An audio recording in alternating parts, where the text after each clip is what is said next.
room. Bathroom, king bed, and a pull-out couch.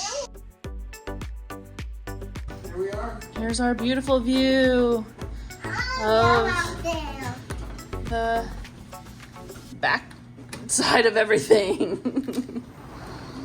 Don't fall.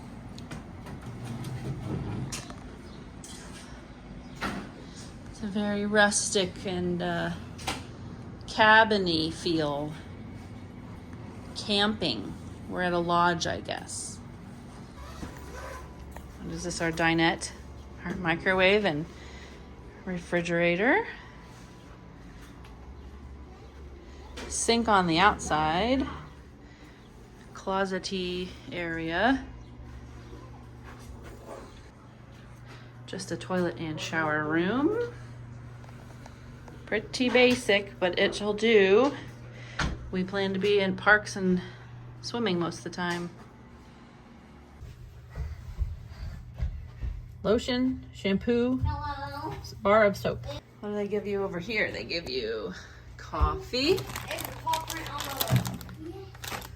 cups, ice bucket,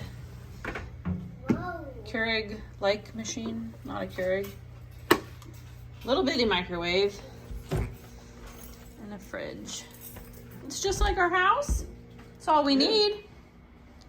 A big TV. And some storage. Oh, you did that last Little hangout eating place. This will be the kids time. You zone. did that last year. This weekday launch is further behind than you think.